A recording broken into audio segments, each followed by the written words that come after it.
Hey everybody, how's it going? Um, Welcome to episode whatever this is of Let's Talk About It. Happy to have you here as always. I've been thinking a lot about not jealousy so much, but if you're a creative person and you see people quote unquote taking your stuff, or like, oh man, that's my idea, or oh shit, I had that idea like 6 years ago, or wow, I literally just said that to them. So interesting that you're saying that. It's been a hang up of mine for a long time, like this idea of credit, of making sure that that if credit is due, it's shared, and I think it's actually a really interesting way to show your love and appreciation of someone is by actually acknowledging what they've contributed into your life, or to society, or to your small community, or whatever it is. And I had a moment the other day where there were two things that day, and then there were two things this morning that I was like, oh, interesting, because I feel like that's what I've been saying for a long time, and my ego gets all kerfuffled.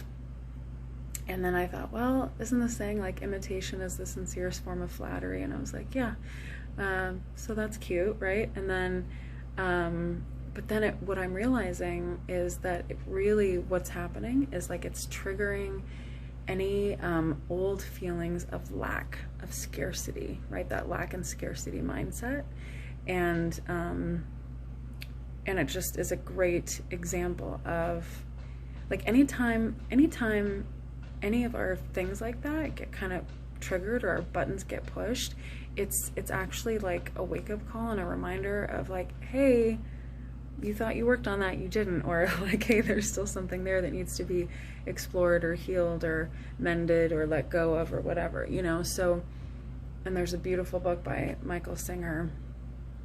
All his books are beautiful, he's incredible, but he talks about samskaras. That's where I learned about it. It's an ancient Sanskrit word, and it's where the word scar comes from. So it's samskara, and it's these basically kind of grooves in our brain where this belief is reinforced, or this feeling is reinforced, or even this like trauma is reinforced, or almost like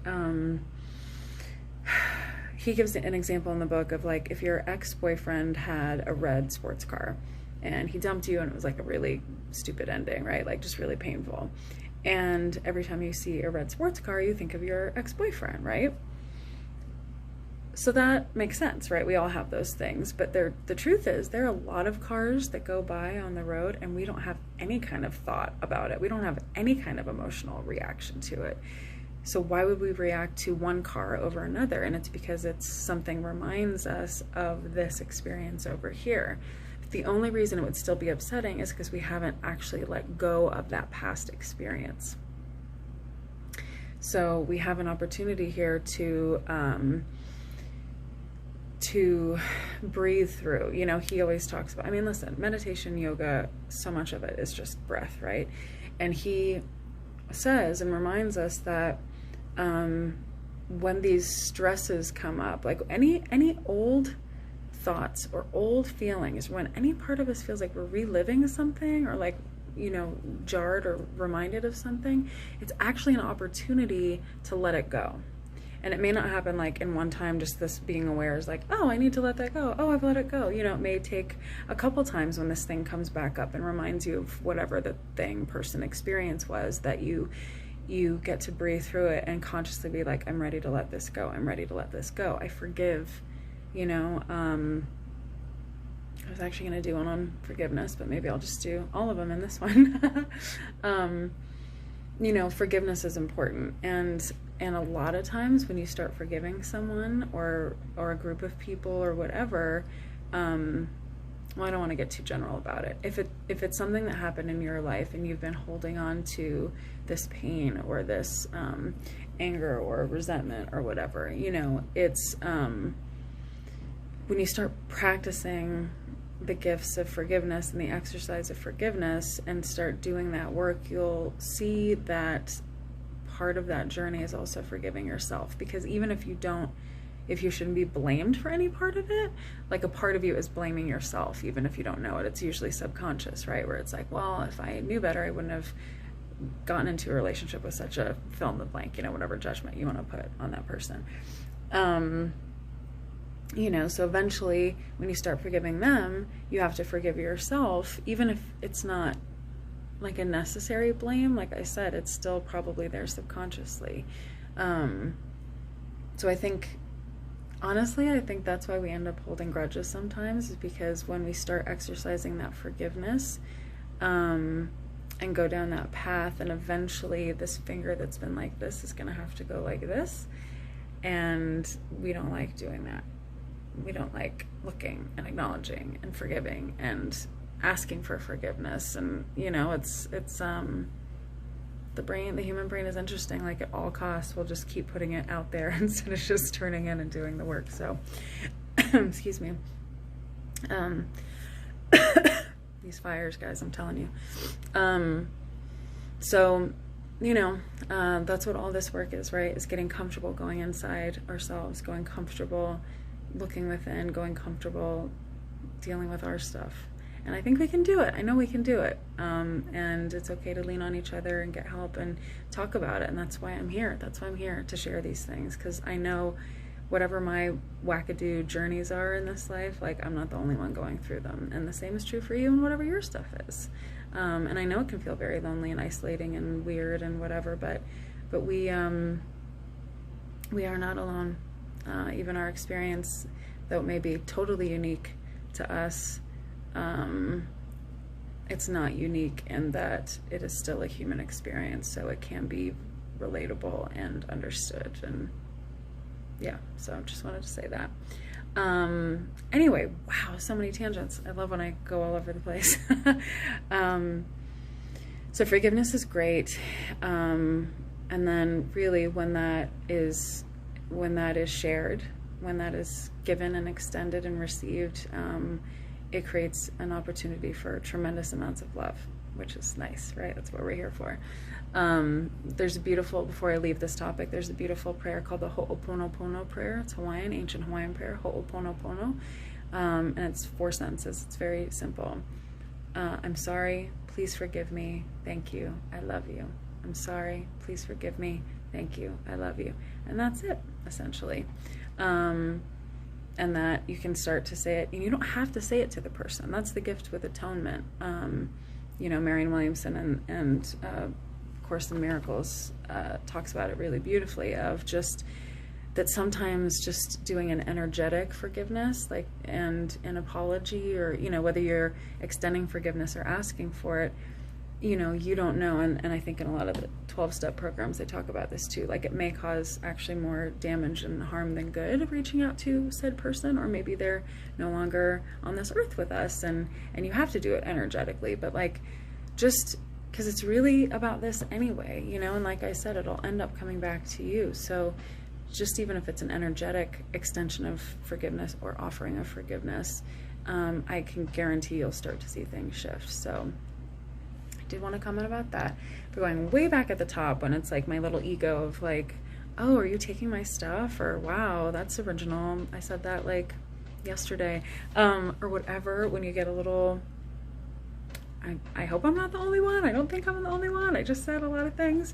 But there's a part of us, me, that can get a little defensive, protective, snarky, right? Like, what is that? And then, thanks to my therapist, she always says, like, get curious about it. Like, it's a great place to start. Is just get curious. Don't just jump right to judgment, like, get curious about what that's about. And the reason I brought up the samskaras thing is because when I start to get into that, like, like petty, or hey, that's mine, like attachment, or there's a word that's not coming to mind, but you know what I'm saying.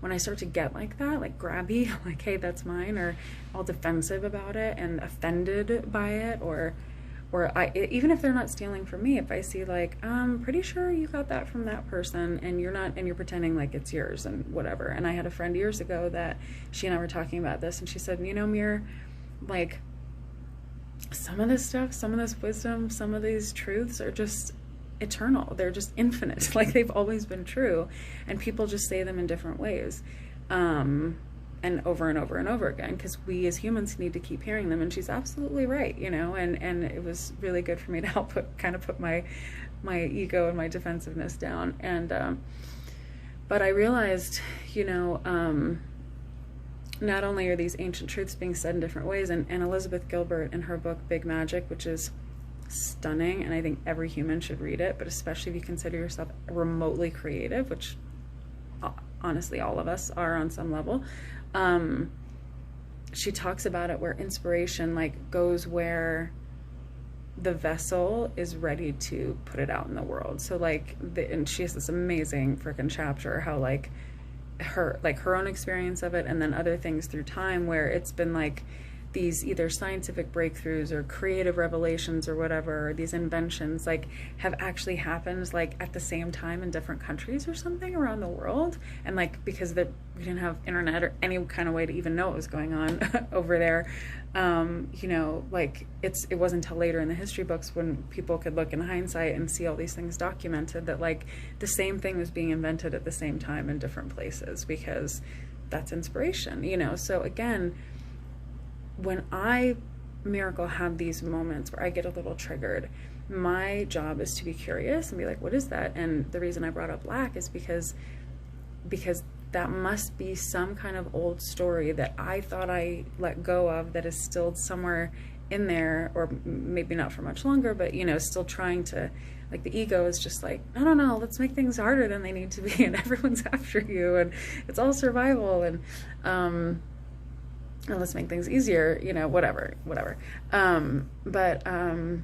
the truth is, it's lack because that's a part of my brain that thinks there's not more than enough to go around, right? There's a part of me that's like, well, if you do that idea, even if it's mine or somebody else's, then there's no room for me to also have that idea, which felt completely organic and original to me, right? And it was, but it probably was for them too. And it doesn't matter if we're in each other's circles or not. Like, these ideas are important. These inventions are important. These discoveries are important, and they are going to happen in a lot of us because they need to be brought into the world. And it's not just one person. It's never going to be just you, and it's never going to be just me. Saving the day, saving our family, saving the world, whatever. If you are anything like me and think that everything is on your shoulders, I'm here to remind you, it's not. And it's going to take all of us. So it doesn't matter if there's crossover, or like the Venn diagram, there are people within our communities that might know who both of us are. It doesn't matter, because, you know, I have my voice, I have my way of delivering what I feel called to bring into the world, and so does that person. Even if we're saying the exact same thing, we are so different, it's going to be heard differently, and it's going to appeal to different people, and it's going to be received differently. So just freaking let that stuff go. Let that red sports car drive on by and be like, I wish you all the love and luck and blessings and joy in the world, man. Go get it. Get that car.